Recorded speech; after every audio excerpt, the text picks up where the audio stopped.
Every morning at 7:40, the same train, the same seat by the window, and the same man. He never spoke much. Just a quiet nod when our eyes met, like a silent agreement between strangers who shared a fragment of life. I never asked his name. Somehow, it felt sacred not to. He always read the same newspaper, folded neatly into fourths. When the train slowed near the bridge, he'd pause, glance at the river, and smile faintly like the world outside his window was enough to make sense of another day. Sometimes, I'd catch my reflection in the glass overlapping his. It made me wonder what we looked like to others, a pair of silent travelers, separated by inches but bound by routine. But this morning, his seat was empty. No newspaper, no faint scent of cedar from his coat. Just the hum of the train and a raindrop sliding down the glass where his shoulder used to rest. I told myself he was just late, but the train doors closed, and my chest tightened in that way you feel when you know. At the next station, I placed the lunchbox I'd prepared to onigiri, and a note that simply said, "For the man by the window." Then I got off, before I could change my mind. The train carried it away, and I stood there watching, as if it could bring him back. The rain didn't stop all morning. It followed me from the platform to the street, from the street to the small cafe where I used to see him get off every Thursday. I ordered his usual black coffee, no sugar, and sat by the window. The same window where he once sat, reading, sometimes smiling at something only he could see. There was still a faint mark on the wooden table, where he had once spilled a few drops of coffee and apologized to the waitress with that quiet sincerity I'd come to memorize. I took out my notebook, the one I always carried but never wrote in. My reflection looked back at me through the rain-smeared glass. I whispered, "You were never really mine, were you?" A bell rang as the cafe door opened. The waitress, an older woman with gentle eyes, came to my table. "Miss, someone left this for the man who sits by the window. You've seen him too, haven't you?" She handed me an envelope. The handwriting was steady, deliberate.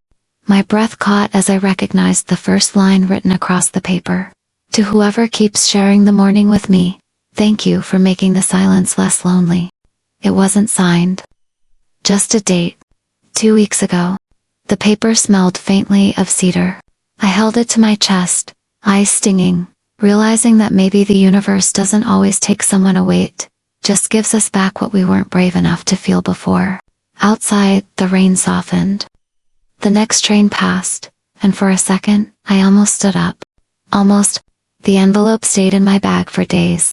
Every night, I'd take it out, read the same line again, and hope that maybe the words would change, that they would tell me who he was. By Friday, I finally went back to the station. The platform looked the same timetable, same tired faces, but the seat by the window was now occupied by a teenager scrolling through his phone. It felt wrong. As if the world had quietly moved on while I was still standing in yesterday. I went to the information desk. "Excuse me," I said, holding the letter like it might break. "The man who used to take the 7:40 train. Do you know what happened to him?" The clerk frowned, then looked through a small notebook. "You mean Mr. Hayden? Quiet guy, always reading the paper, Hayden." The name felt foreign and familiar all at once. "He stopped commuting 2 weeks ago," she continued softly. "He sent a message asking to cancel his monthly pass. Said he wouldn't need it anymore." "Did he say why?" She shook her head, sympathy flickering in her eyes. "He left a small parcel for someone. Didn't say who. We still have it." She disappeared into the back room, returned with a small brown box. My fingers trembled as I untied the string. Inside, a folded newspaper. The front page from the day before his last ride. And inside the folds, another note. "For the woman who sits 2 seats away. If one day my place is empty, please keep looking out the window for me." There was no signature, only a pressed wildflower, fragile but still holding its color. For the first time, I cried not the loud kind of grief, but the quiet ache that stays between breaths. The next morning I took the 7:40 again. I sat by the window, the flower resting on the sill. When the train crossed the bridge, I looked at the river and smiled, the way he used to. The wildflower was small white petals, a faint blush at the tips.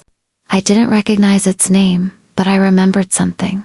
Every morning, before the train reached the bridge, Hayden would look out and smile at a small hill covered in the same flowers. So on Sunday, I went there. It wasn't far from the city, just a quiet path past the river, a place that smelled of rain and old soil. The hill wasn't tall, but from the top you could see the whole train line curve like a silver ribbon through the valley. And there, beside an old wooden bench, stood a stone plaque. The engraving was simple. In memory of Thomas Hayden, 197-62024. He believed even ordinary mornings could hold extraordinary kindness. My knees gave out. The air felt thin, almost unwilling to carry sound. So this was where he had been watching from, where he had been leaving pieces of himself long before I ever noticed. I sat on the bench, tracing his name with my fingers. Next to the plaque lay a faded photograph of him, holding a camera, smiling at something beyond the frame. On the back, in the same handwriting as the letter, "If someone ever finds this hill, please tell her thank you." The words blurred before I could finish reading. I stayed there until dusk, until the last train passed and its echo faded into the wind. For the first time, I didn't cry, because now I knew he hadn't disappeared. He just became part of every morning I still get to see. It took me 3 days to find the right paper. Not too white, not too new, just soft enough to carry words that were meant to be whispered. I sat at my kitchen table with the wildflower beside me, its petals already beginning to curl at the edges. Outside, the city hummed with the same indifference it always had. But inside, time felt fragile, suspended between what was and what could never be again. I began to write. Dear Hayden, I never knew your first name until it was carved in stone. Maybe that's how you wanted it to stay, as the man who sat by the window, who taught me to see quiet moments as something sacred. You should know I still take the 740. The coffee tastes the same. The bridge still catches the morning light. And every time I see our reflection on the glass, I smile. Because now, I know that silence was never empty. It was full of everything we didn't have to say. Thank you for the mornings. Thank you for the space you left behind. I'll keep looking out the window, just as you asked. The woman 2 seats away.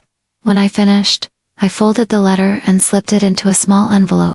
No address, no stamp. Just a pressed wildflower sealed under clear tape. The next morning, I left early. The station was still half asleep, and the air smelled of coffee and rain. I walked to his seat, placed the envelope on the window, and whispered, "You made the silence beautiful." Then I stepped back and watched the train pull away.